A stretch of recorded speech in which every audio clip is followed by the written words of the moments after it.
히브리서 6장 16절과 17절입니다.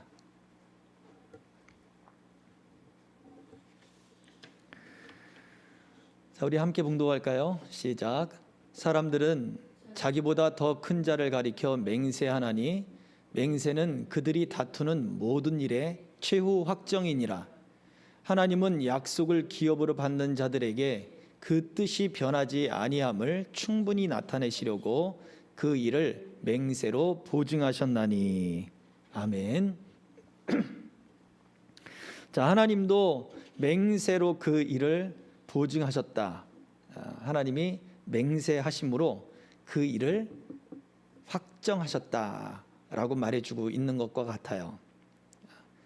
우리가 무슨 누구에게 약속을 걸 때 내가 반드시 이 약속을 지킬게, 내가 꼭 이 약속을 지킬게 라고 하면서 무언가 담보물을 제시합니다. 그렇죠? 사회적인 계약 안에서는 사람의 신용도도 담보가 될 수 있고 또 가지고 있는 재산이 담보물이 될 수도 있고, 그리고 또한 우리가 어린아이들이라 할지라도 누군가의 약속을 하면 내가 반드시 지킨다 할 때 나보다 더 큰 존재, 나보다 더 신뢰할 수 있는 그 존재를 앞에 세워놓고 그리고 약속을 걸게 되어 있습니다.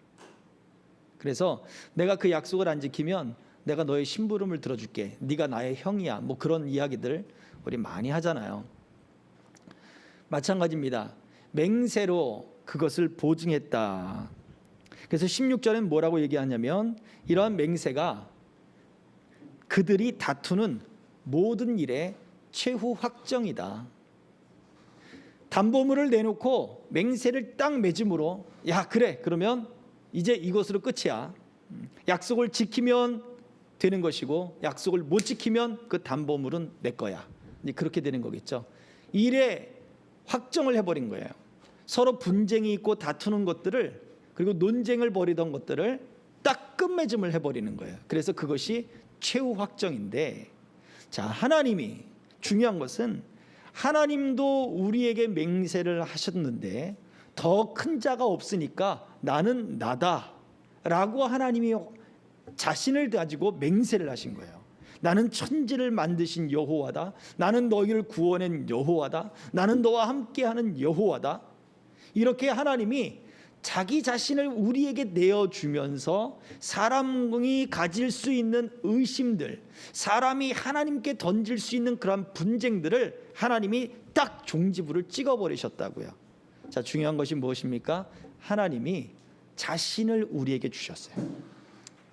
그리고서는 구약 성경의 말씀 속에서는 신명기 6장 그리고 신명기 10장에 있는 그 말씀 속에서는 오히려 하나님을 경외하고 하나님을 섬기면서 어떻게 하래요? 하나님의 이름으로 맹세하라는 거예요. 그러니 하나님의 이름을 사용할 수 있는 권리를 누구에게? 사람에게 주었다는 거예요. 여기서 알 수 있는 것이 무엇이냐? 하나님이 어떻게 자기 자신을 우리에게 주시면서 너 내 이름을 마음껏 사용해 라고 하실 수 있겠냐고요. 그만큼 하나님이 우리에게 가까이 오셨다는 것을 반증해 주고 있어요. 그리고 우리가 하나님의 이름을 거룩하게 사용함으로써 우리는 하나님이 우리에게 자신을 내어주신 것을 어떻게? 선물로, 특권으로, 감사로 하나님의 백성된 특별한 그런 존재가 될 수 있음을 바로 알게 되는 거예요. 그래서 여기에서는 하나님이 결코 무서운 하나님, 어떤 심판의 하나님, 물론 하나님의 그런 부분이 있지만 또 다른 한편에서는 하나님이 우리에게 정말로 가까이 계시는 하나님인 것을 우리가 알게 됩니다. 우리를 가까이 하신다는 것은 그만큼 우리를 사랑하시기 때문이에요. 우리가 이걸 명심해야 돼요. 그래서 우리가 하나님의 이름으로 맹세한다라고 할 때 우리는 하나님을 정말로 내가 사랑함으로 내가 하나님과 함께 하는가를 생각해 봐야 돼요. 자, 이것을 우리가 말씀을 살펴보며 말씀 산책, 우리가 말씀들을 질문을 던져보고 살펴보면서 여기에 대해서 조금 더 이야기를 나눠보도록 하겠습니다. 자, 먼저는 우리 하이델베르그 요리문답 우리 101번, 100번과 101번, 101번과 102번이네요. 네, 자, 첫 번째 101번 질문입니다. 자, 하나님의 이름으로 경건하게 맹세할 수 있습니까? 자, 어디에서 파생된 문제입니까? 너희는 하나님의 이름을 망령되게 하지 말아라, 하나님의 이름을 욕되게 하지 말아라 하고 하는 제3경의 3계명의 말씀에 바로 붙어 있는 그러한 거기에서 파생된 질문이에요. 자, 하나님의 이름을 망령되게 사용하지 말라고 했으니 그러면 우리가 하나님의 이름으로 맹세할 수 없느냐라고 하는 질문이에요. 아니라고 하는 거죠. 하나님의 이름으로 어떻게 경외하며 경건하게 하나님의 이름으로 맹세할 수 있다는 거예요. 자, 답을 읽어봅니다. 시작. 그렇습니다. 국가가 국민에게 요구하는 경우 혹은 하나님의 영광과 이웃의 복을 위하여 신뢰와 진리를 보존하고 증진시키는데 꼭 필요한 경우에는 맹세할 수 있습니다. 그러한 맹세는 하나님의 말씀에 근거한 것이며 그렇기에 구약과 신약의 성도들도 이것을 옳게 사용해 왔습니다. 네, 구약의 성도들도 신약의 성도들도 하나님 앞에서 경건하게 맹세하는 것들을 옳게 사용해 왔다는 거예요. 자, 오늘날에는 국가가 국민에게 요구한다. 어느 때에 요구할까요? 예를 들어서 기독교 국가가 있습니다. 그런 기독교 국가에서 수장을 세울 때 성경책을 앞에 두고 맹세를 하게 하죠. 심지어 우리가 그것을 정말 볼 수 있는 그것은 미국의 대통령의 그 취임 그 수락을 할 때 그때 서약을 합니다. 성경책에 손을 얹고 그리고서는 대통령 서약을 하게 되어 있어요. 말씀에 기초하고 하나님의 뜻에 기초하고 성경에 기초한 그러한 정치를 펼치겠다라고 하는 국민을 향한 그러한 경건한 서약이죠. 또 이 하이델베르크 요리문답은 16세기 그 중세 시대를 우리 그 종교 개혁 그 시대를 나타낸다고 했죠. 그러면 그 시대에 기독교 국가들이 참 많았어요. 거기에서도 마찬가지로 대통령이 아니어도 왕 그리고 또는 어떤 중요한 종교적 직분을 받을 때 그리고 백성들이 나라에 대해서 서약을 할 때 그럴 때 하나님의 이름으로 맹세하고 서약을 했습니다. 자, 오늘날 우리 한국의 경우는 어떨까요? 우리에게 직분을 받을 때 그렇지 않습니까? 목사가 목사 안수를 받을 때 서약을 하죠. 성도들이 담임 목사를 받을 때도 서약을 해요. 그죠? 장로님들을 세울 때도 서약을 하고 안수 집사님들 세울 때 서약하고 권사님들이 취임할 때도 서약을 합니다. 교회가 선포하고 성부와 성자와 성령의 이름으로 서약한 이후에 선포해요. 자, 그 얘기는 뭐냐? 우리도 지금 여전히 우리는 하나님의 이름을 가지고 맹세하고 선포하는 일들이 특수한 경우에들 그렇게 계속 유지되어 오고 있다라고 하는 거예요. 자, 일단은 여기만 하고 넘어갈게요. 자, 다음 질문 보겠습니다. 자, 그렇다면 성인이나 다른 피조물로도 맹세할 수 있습니까? 답을 읽어볼게요. 시작. 아닙니다. 정당한 맹세는 오직 홀로 사람의 마음을 아시는 하나님을 불러 진리에 대해 증인이 되어 주시며 내가 거짓으로 맹세할 때에 형벌하시기를 구하는 것입니다. 이러한 영예는 어떤 피조물에게도 돌아갈 수 없습니다. 자, 정당한 맹세에 대한 이야기를 하고 있죠. 웨스트민스터 신앙고백서에서는 합당한 맹세, 경건한 맹세는 하나님을 향한 예배의 일부분이다라고 이야기하고 있어요. 그래서 다른 피조물이나 다른 어떠한 뛰어난 인물들, 우리가 성인이라고 이야기하는 세인트를 붙일 수 있는 그런 어떤 거룩한 사람들, 거룩한 삶을 살았던 사람들, 그들을 데리고 와서 그들의 이름을 불러서 맹세를 할 수 없다는 거예요. 만약 그럴 경우에 그 피조물이든지 아니면 그 사람을 예배하는 것이 된다는 것입니다. 그래서 성모 마리아든지 아니면 뭐 성 세바스찬이든지 뭐 이러한 인물들, 그러한 인물들의 이름으로 맹세를 한다. 그들을 경배하고 그들을 예배하는 것과 같습니다. 그래서 우리는 정당한 맹세, 하나님을 향한 거룩한 맹세는 오직 우리의 마음을 아시는 하나님만이, 그분만이 우리의 증인이 되어주시고, 자, 잘못된 내가 맹세할 때, 거짓으로 맹세할 때는 형벌 주신다는 것은 뭐예요? 심판자가 되어주신다는 거죠.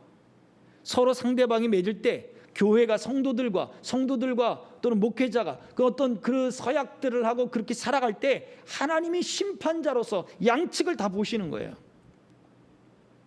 또 지난 주일 우리가 말씀을 나눴던 부분에서는 우리는 그리스도인이라고 했습니다. 우리는 하나님의 백성이라고 했어요. 우리는 이미 하나님 앞에서 세상을 향하여 맹세하고 살아가는 거예요. 하나님 앞에서 세상을 향하여 서약하고 살아가는 거예요. 그 사람들 앞에 또는 세상들 앞에 우리는 나는 그리스도인입니다, 나는 하나님의 사람입니다 라고 하는 것을 맹세하고 살아가는 거기 때문에 우리가 하나님을 올바르게 영광스러운 삶을 살지 못한다면 그것은 하나님이 우리를 심판자로 바라보신다는 것을 기억해야 되는 거예요. 이것이 하나님 앞에 정당한 맹세의 모습입니다. 자, 그렇다면 우리는 그러한 정당한 맹세의 삶을 세상을 향하여 살아가고 있습니까? 정당한 그리스도인으로 세상을 향하여 살아가고 있습니까? 이걸 살펴봐야 되겠죠. 자, 첫 번째 질문입니다. 자, 그렇다면 이제 단어의 의미들을 한번 먼저 살펴봐야 되겠죠. 맹세, 약속, 서약, 뭐 이런 뜻은 무엇일까요? 자, 읽어봐요. 시작. 맹세는 하나님의 이름으로 사람들 사이에 이루어지는 약속입니다. 따라서 하나님의 이름으로 하는 맹세는 약속보다 강한 말이며 이것을 서약이라고도 합니다. 네, 우리는 이러한 맹세와 약속과 서약이라고 하는 단어를 우리는 지금 꼭 하나님의 이름으로 하지 않더라도 사실은 사용하고 있는 단어들이에요. 그렇죠? 그런데 이 맹세, 서약이라고 하는 것이 하나님 앞에서 이루어졌을 때 성경이 말하고 있는 맹세, 히브리서 6장에 등장하는 하나님이 맹세가 사람들 사이에 확증인 것처럼 하나님이 우리에게 그 맹세로서 우리에게 사랑을 확증했다라고 하는 것을 어떻게 할 수 있느냐? 거기에서 말하는 맹세가 뭐냐라고 할 때 성경적인 맹세는 오직 하나님의 이름으로 이루어지는 것이다. 그래서 사람과 사람 사이의 약속이라 할지라도 우리는 그리스도인으로, 이거는 일반적인 약속보다 우리는 더 강력한 그것을 우리는 가지고 있어야 된다라는 것을 말해주는 거예요. 약속, 사람들 사이의 약속이 하나님의 이름으로 이루어질 때 성경은 그것을 맹세라고 하고 때로는 그것을 서약이라고 합니다. 이 정의를 알고 계속해서 말씀을 살펴보겠습니다. 다음 질문이요. 자, 그렇다면 우리가 하이델베르그 요리문답에서도 우리가 살펴보았지만 맹세에 담겨진 언약적 관점은 무엇일까요? 언약적 관점에서 이 맹세가 무엇일까요? 정당한 맹세에 대한 102번 질문하고 그리고 또 약속과 맹세와 서약에 대한 의미를 살펴본 그 안에 담겨져 있어요. 자, 답을 읽어볼게요. 시작. 하나님의 이름으로 약속함으로써 사람 사이에 이 약속이 하나님께서 증인이 되시고 하나님께서 심판자가 되신다는 뜻을 담고 있습니다. 네, 언약의 관점, 하나님은 우리에게 언약으로 다가오셨고 그 언약이라고 하는 것은 지금 하나님의 일이 시작이 되었지만 아직 완성된 것은 아니에요. 언제 완성이 됩니까? 주님의 나라가 이 땅에 올 때 그거 하나님의 언약이 완성되는 거예요. 그때까지 하나님의 언약은 계속해서 역사를 따라 흘러가요. 구원의 역사를 따라 계속해서 이루어져 가고 있는 거예요.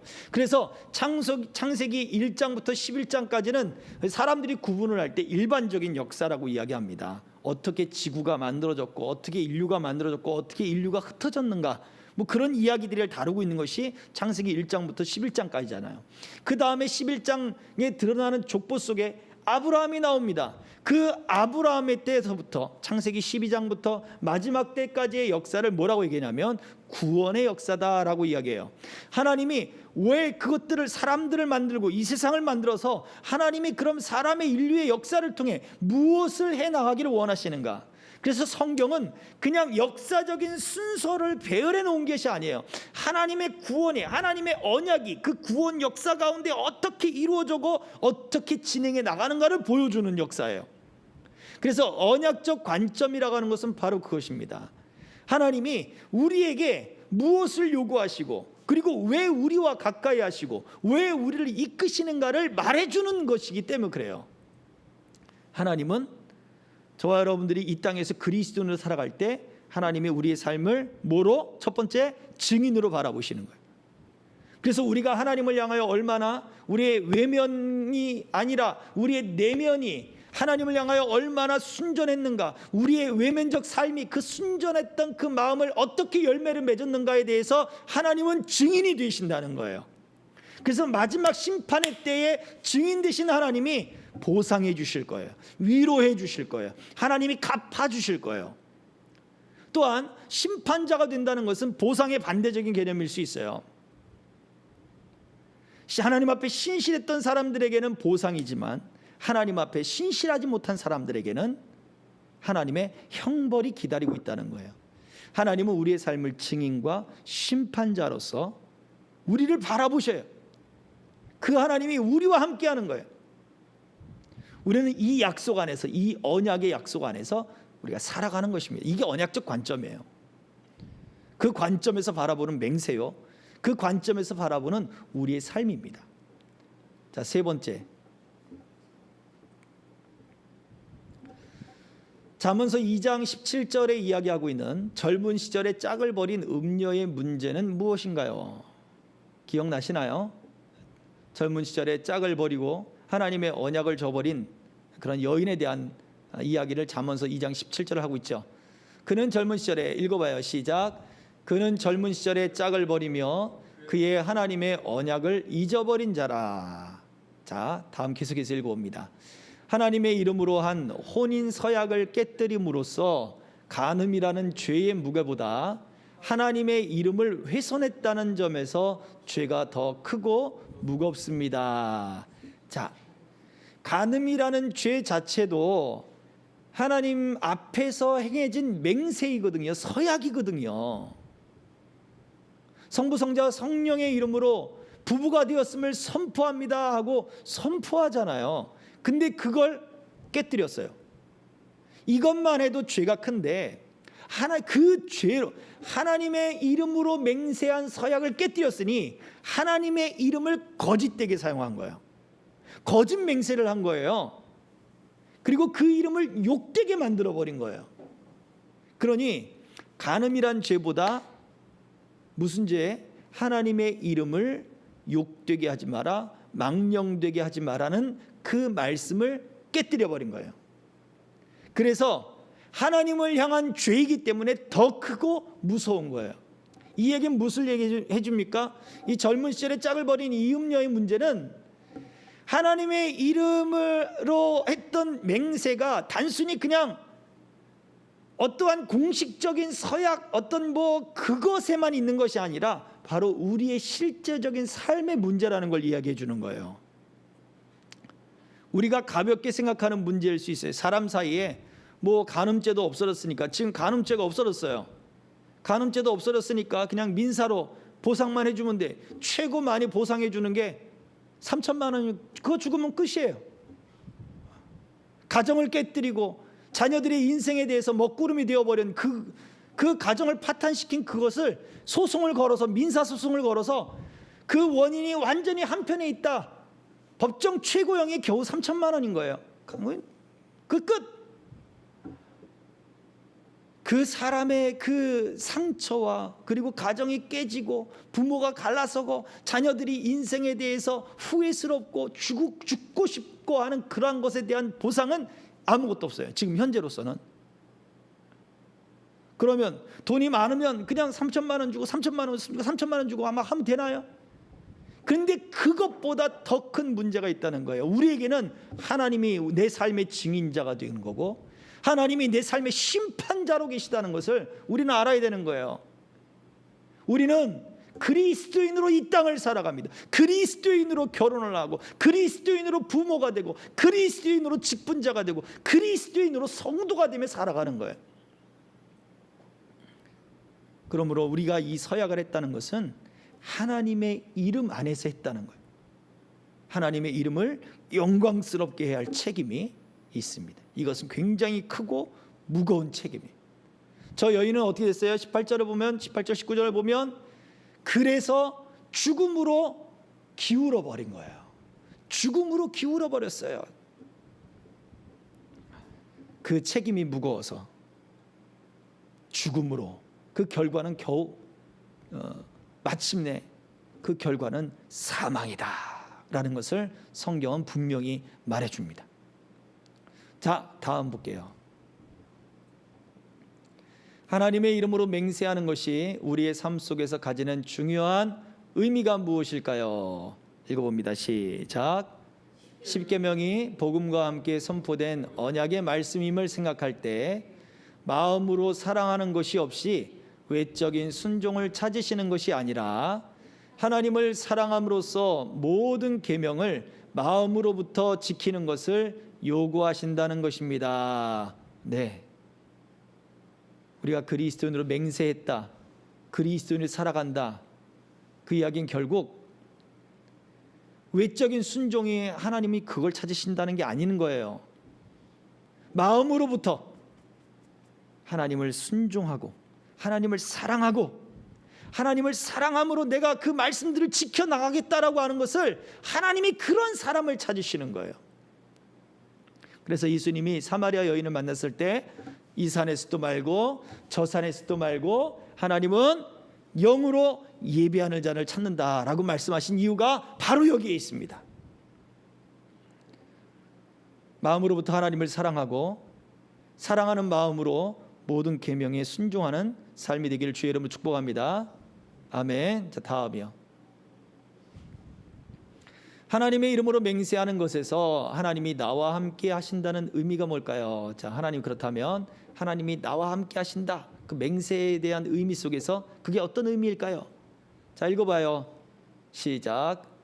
하나님의 이름을 걸고 맹세하는 그 자리에 함께 계시면서 우리가 하는 맹세의 증인이 되시고 또 그 맹세에서 심판장이 되셔서 심판하실 것을 믿는 것입니다. 예, 같은 이야기가 계속되는 것 같지만요, 믿어야 된다는 거예요.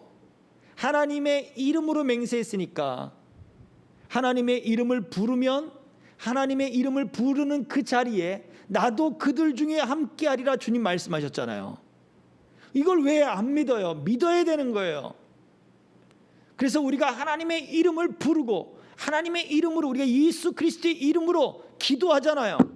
성부 성자 성령의 그 안에서 기도하잖아요. 그러면 하나님이 그 자리에 함께 계신다는 것을 믿어야 되는 거예요. 믿고 사세요. 우리는 그리스도인으로 세상을 향하여 하나님 앞에서 맹세했어요. 하나님의 백성인 것을 세상에게 맹세했어요. 그러면 하나님이 지금 나의 삶과 함께 하신다는 거예요. 왜 하나님이 안 계신 것처럼 사냐고요? 왜 하나님이 안 보시는 것처럼 그렇게 행동하냐고요? 하나님이 증인이 되시고 불꽃 같은 눈동자로 바라보고 계십니다. 우리 이것을 믿는 믿음의 삶이 되어야 됩니다. 자, 다음이요.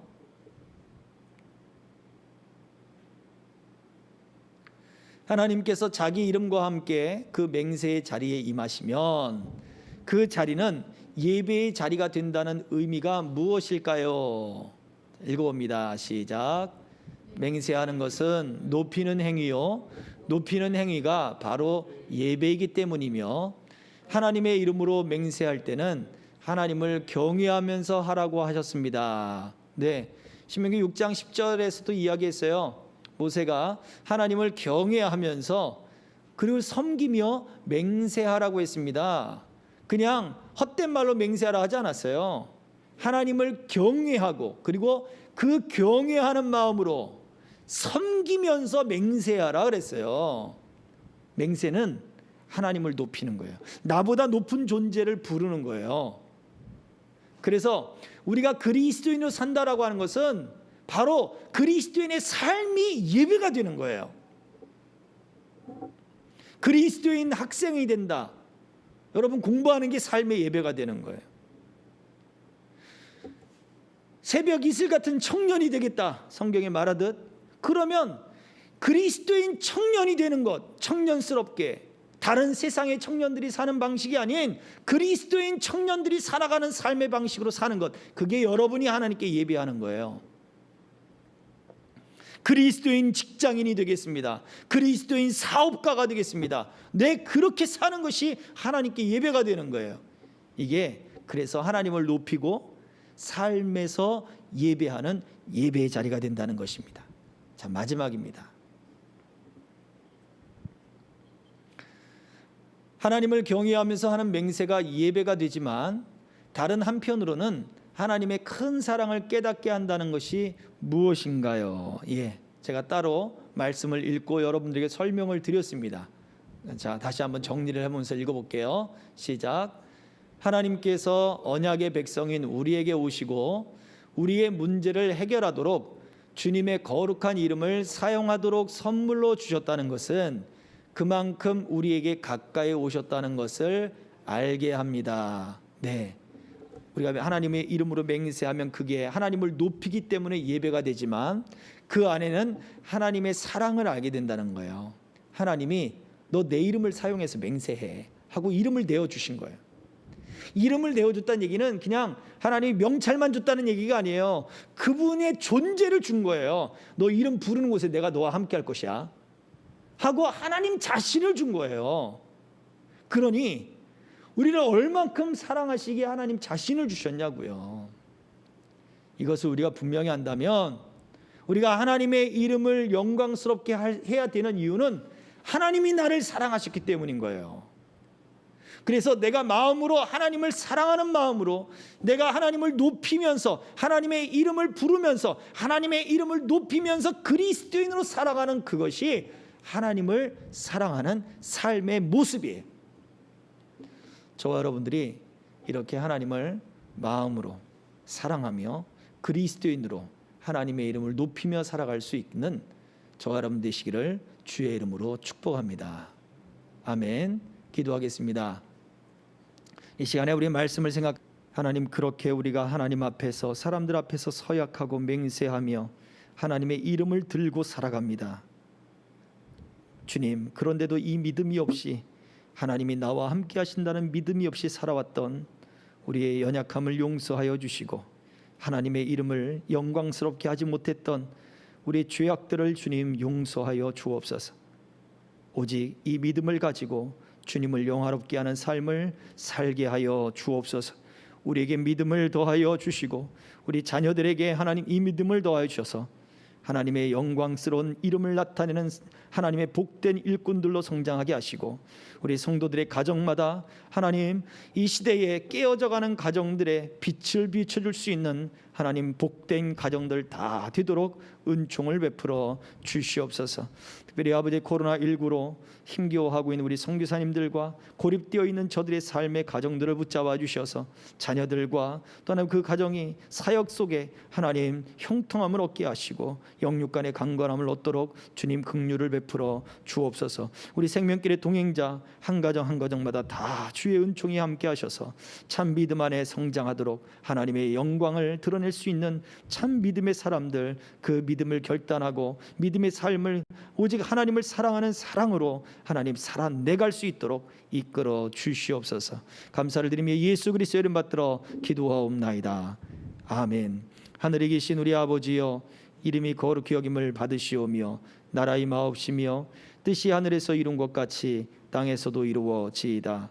오늘날 우리에게 일용할 양식을 주옵시고 우리가 우리에게 죄 지은 자를 사하여 준 것 같이 우리 죄를 사하여 주옵시고 우리를 시험에 들게 하지 마옵시고 다만 악에서 구하옵소서. 대개 나라와 권세와 영광이 아버지께 영원히 있사옵나이다. 아멘.